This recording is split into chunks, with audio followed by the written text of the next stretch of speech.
प्यारे बहनों और भाइयों, मेरा नमस्कार स्वीकार हो। देखिए, आज हम वैवाहिक प्रकरण में बता रहे हैं कि वर अर्थात लड़का और कन्या अर्थात लड़की में कौन कौन से ग्रह और किस प्रकार देखे जाते हैं। जैसे हम गुरु का साया बनाते हैं तो हमें गोचर में ये देखना पड़ेगा कि साया कौन सा चल रहा है और क्या चल रहा है। तो जैसे मान के चलिए कि 2024 में गुरु कहने का मेरा मतलब ये है कि वृष राशि में चल रहा है, तो हमें राय जो साया बनाना है वो हमें कन्या राशि पे देखना है। उदाहरण के तौर पे मैं आपके लिए बता रहा हूँ, तो उसमें हमें गुरु देखना है। तो उसमें कन्या राशि पर हमारा जो गुरु चल रहा है 2024 में, जो नमा गुरु चल रहा है, तो ये ठीक चल रहा है। अच्छा, फिर जैसे कहने का मेरा मतलब ये है कि लड़का की जो राशि है वो जो है मिथुन है, तो हमें लड़का के लिए सूर्य देखना पड़ेगा। अब जिस महीने में हमें शादी करनी है लड़का की, उसमें सूर्य मान के चलिए कि वृश्चिक राशि में चल रहा है, मैं एक उदाहरण के तौर पे बता रहा हूँ, तो फिर हमें मिथुन राशि पर सूर्य कौन सा है। तो मिथुन राशि पे हम देखेंगे कि छठवां सूर्य पल रहा आ रहा है। तो यानी गुरु का जो बल हो गया वो लड़की के नाम पर कन्या राशि के हिसाब से नवा गुरु हो गया, मिथुन राशि के हिसाब से वृश्चिक राशि में जैसे सूर्य है तो छठवां हो गया।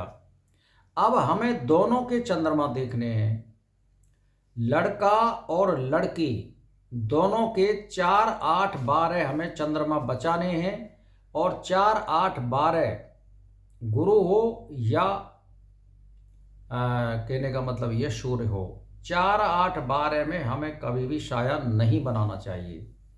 अगर गुरु राशि का जैसे मान के चलिए गुरु अपनी राशि में यानी धनु राशि में, मीन राशि में और कर्क राशि में चलता है, तो मैं कह नहीं सकता कि उसमें कुछ अशुभता बैठ जाती है, लेकिन 4, 8, 12 तो कुछ ना कुछ अशुभ तो करता ही है। तो मैं तो इसमें आज्ञा नहीं दूंगा, लेकिन शास्त्रों में ऐसा बताया है कि वो कुछ नरमी बरतता है। और 4, 8, 12 में अगर साया बनाना हो और नहीं दिख रही हो तो आप असूज बनावें। जैसे अक्तीज का जो साया दिया है या देव उठनी 11 का जो साया दिया है उसमें कर सकते हो आप, या देव शोनी 11 का जो या नमी का होता है उसमें कर सकते हो। लेकिन कभी भी 4, 8, 12 में कोई भी ग्रह हो तो नहीं बनाना चाहिए। तो मैं आपके लिए एक ही बात बता रहा हूँ कि यदि आपको लड़की का गुरुबल देखना है तो उसमें 4, 8, 12 गुरु का साया न बनावें, और यदि लड़के का देख रहे हैं तो इसमें भी सूर्य 4, 8, 12 में साया न बनावें, और दोनों के चंद्रमा 4, 8, 12 नहीं होने चाहिए। तो कहने का मेरा मतलब यह है कि और इसमें क्या है कि जो जन्म राशि होती है यानी जन्म तिथि से समय अगर किसी के पास है, अगर वो नाम यदि उसने जन्म राशि से रखवाया है किसी विद्वान से, पंडित से, ज्योतिषी से, तो उसके अनुसार देखिए नाम बोला राशि का कोई इतना प्रभाव नहीं पड़ता है, क्योंकि ये आकाश की विद्या होती है और आत्मा आकाश से ही या वायुमंडल से ही पृथ्वी पर जन्म लेती है। तो हमारे तारे, ग्रह, सितारे जो भी कुछ घटनाएं घटती हैं वो आकाश में घटती हैं, पृथ्वी पर नहीं घटती हैं, और उसका प्रभाव पृथ्वी पर पड़ता है। तो इसीलिए हमें जो भी कुछ देखना होगा वो हमें पत्रा के अनुसार, पंचांग के अनुसार ही चलना पड़ेगा, वही फर्क पड़ता है। जैसे मान के चलिए मैं आपके लिए उदाहरण दे दूं कि कोई भी अगर राम की कुंडली को देखता है, भगवान राम को, तो वहाँ राम का नाम तो तुला राशि पर आ रहा है, लेकिन गोचर में जो कुंडली बनाई जाती है उसमें कर्क राशि में नाम लिखा जाता है, चंद्रमा लिखा जाता है। तो उसमें क्यों लिखा जाता है? उसका गोचर तो जो है राम का, हम जो है कर्क राशि से फलाएंगे ना, और उनकी कर्क राशि भी है और उनकी जन्म लगन भी है भगवान श्री राम की।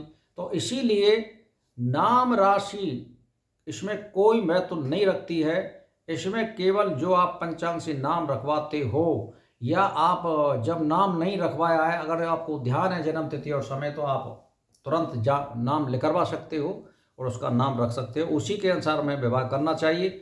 और फिर भी अगर कोई संशय है और कोई बात है तो 1 किलो घी ले करके और 8-9 किलो कम से कम सामग्री ले करके और हवन हमें कराना चाहिए। यानी कम से कम 1000 आहुति हमें दे देनी चाहिए, तो नवग्रह शांति हो जाती है और विघ्न हट जाते हैं और देव समुदाय को भोजन मिल जाता है।